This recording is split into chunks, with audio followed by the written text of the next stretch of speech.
Hai nakama, Joy Boy The Library of Nika is here. Nah, dari apa yang digambarkan oleh Vegapunk di chapter 1115-an ini, kejadian bagaimana permukaan air laut naik 200-an meter di zaman kekosongan itu. Di saat itu pula lah Im sama tersenyum ketika bermain dengan kupu-kupu sembari mendengarkan deklarasi Vegapunk kan. Apakah mungkin jika dialah yang mengalahkan Joy Boy dan menjadi lawan terkuat Luffy pada nantinya? Ini makin relevan lagi teman-teman, karena di zaman itu abad kekosongan tempat tersebut memang sebagai pusatnya senjata-senjata yang dibuat oleh hasil karya manusia di zamannya dan tak akan bisa dibuat ulang menggunakan teknologi canggih sekalipun di masa ini.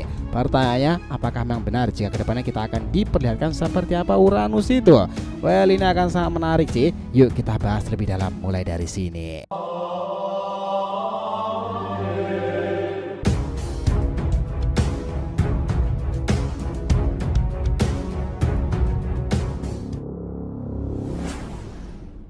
Namun sebelum masuk pembahasan, jangan lupa untuk like video ini ya nakama. Ya, sebagai bentuk support kalian semuanya untuk channel ini kedepannya agar terus berkembang dan berpetualang bersama Nika sang Joy Boy ini. Nah, jika sudah, terima kasih banyak dan mari kita mulai petualangannya. Nah, perbincangan mengenai siapa lawan yang bisa menaklukkan Joy Boy di zaman kekosongan itu kian menemui titik terangnya ya melalui penjelasan Vegapunk. Salah satu panel di chapter 1115-an ini berbunyi seperti ini. Kita melihat bahwa terlebih dahulu Vegapunk itu memang harus membahas tentang abad kekosongan, meskipun dia ini hanya mengetahui sedikit dari potongan kecil yang telah dia baca dari poneglyph tersebut. Vegapunk yakin bahwa poneglyph sendiri itu adalah catatan dari perang besar yang terjadi selama abad kekosongan itu berlangsung, serta musuh Joy Boy adalah pemerintahan dunia saat ini. Itu adalah fase awal di mana semua orang akhirnya bisa menerka-nerka ya siapa dalang di balik pemerintahan dunia sekarang. Dalam panel lain yang bisa mengungkapkan lebih lanjut lagi siapa musuh Joy Boy sebenarnya, di sini makin jelas loh. Lebih tepatnya, musuh Joy Boy adalah para tentara aliansi dari 20 negara pendiri yang menjadi pemerintahan dunia saat ini.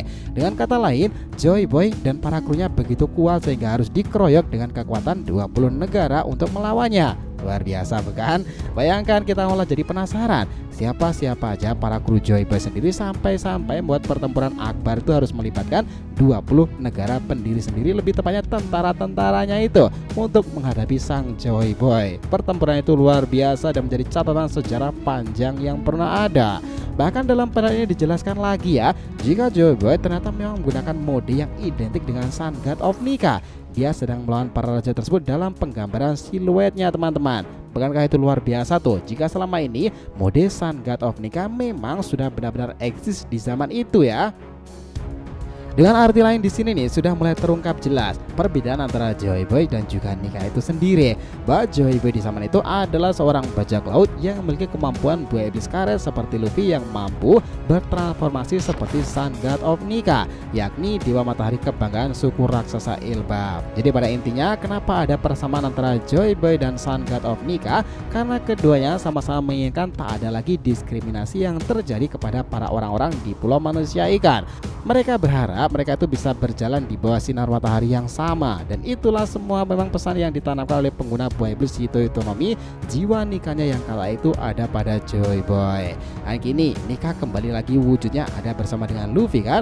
Sangat jelas ya, Joy Boy dan Nika adalah dua entitas yang berbeda, namun pada akhirnya juga menyatu karena Joy Boy masa lalu dan Joy Boy masa kini menggunakan kekuatan buaya iblis Hitoyo Tonomi tersebut dengan jiwa legendarisnya Sun God of Nika. Nah itu mind blowing sekali loh. Vegapunk sendiri lalu melanjutkan bahwa dia itu tidak bisa memiliki informasi tentang apa yang memicu pertempuran besar tersebut bisa terjadi. Tetapi Vegapunk hanya menggambarkan bahwa bentrokan ini adalah sebuah dua ide yang berseberangan, namun tidak ada pihak yang bisa mendefinisikan baik maupun jahat. Ini memang agak ambigu ya pemaksud kata-kata dari baik dan jahat tersebut. Apakah Vegapunk sedang mengatakan 20 negara pendiri itu bukanlah orang jahat, atau dia mengatakan jika itu ada kayak semacam perang suci nih? Who knows? Apapun itu sesuatu yang menarik telah terjadi dan itu semuanya sebenarnya masih berkaitan dengan era saat ini loh. Seseorang yang terhubung pada zaman kekalahan Joy Boy di masa lalu.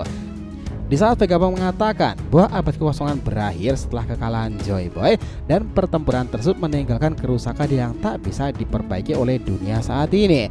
Bahwa dulunya dunia itu memiliki beberapa benua, namun karena perubahan iklim yang mengerikan saat abad kekosongan menenggelamkan seluruh dunia dengan ketinggian air laut itu hingga mencapai 200-an meter di pulau-pulau yang saat ini ditinggali hanyalah pecahan dari benua-benua yang pernah ada pula. Dunia 1000 tahun lalu telah tenggelam ke dasar laut dan tidak dapat ditemukan dimanapun. Di sini Vegapunk sendiri kembali melanjutkan perkataannya tentang mengapa permukaan air laut naik pada zaman itu, pada masa abad kekosongan tersebut ya. Ini makin rasional lagi karena memang biasanya hal seperti itu disebabkan oleh alam kan. Namun setelah Vegapunk teliti lagi, ia tak yakin bahwa perubahan besar itu bisa terjadi hanya dalam kurun waktu 100 tahunan saja.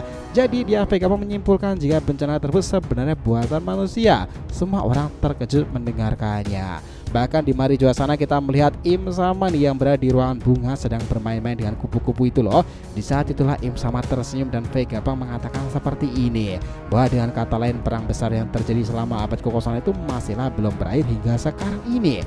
Lihatlah itu teman-teman, di balik siluet Im Sama yang tersenyum tersebut, apakah mungkin dia memang menjadi dalang dari tentara-tentara yang berhasil mengalahkan para pasukan Joy Boy itu sendiri dan menyebabkan permukaan air laut naik 200 meter di zaman itu dan membuat pulau, benua, dan kerajaan besar tenggelam ke dasar lautan paling dalam. Im Sama menjadi daya tarik tersendiri nih jika dia terhubung pada Joy Boy ya, karena sejujurnya memang ada 3 senjata pemusnah massal, yaitu Pluton, Poseidon, dan Uranus nih. 2 diantaranya sudah diketahui ya dan berada pada pihak Luffy, tetapi si Uranus inilah yang menjadi misterinya teman-teman, siapa orang yang sebenarnya memilikinya. Bahkan setelah Mother Flame muncul kemarin itu, informasi tentang kebangkitan senjata kuno Uranus itu terus saja digaungkan.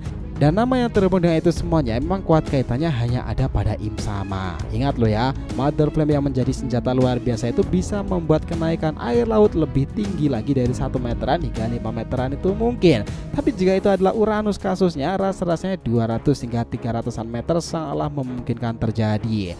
Karena besarnya dampak kerusakan berkali-kali lipat lebih mengerikan dan luas dibandingkan hanya Buster Call. Dan seperti yang dibilang Vegapunk sendiri ya, jika sepertinya peristiwa perang besar yang terjadi selama abad kekosongan itu sebenarnya masihlah belum berakhir sekarang ini, sampai pada masa di mana Im Sama dan para komplotannya itu terungkap tujuan besarnya sejak 900-an tahun lalu, hingga seorang bernama Joy Boy di generasi baru ini dengan buah iblisnya Sun God of Nika membasmi mereka semuanya itu. Nah dari sini One Piece dibuat lebih menggelora lagi. Semangat gak nakama semuanya?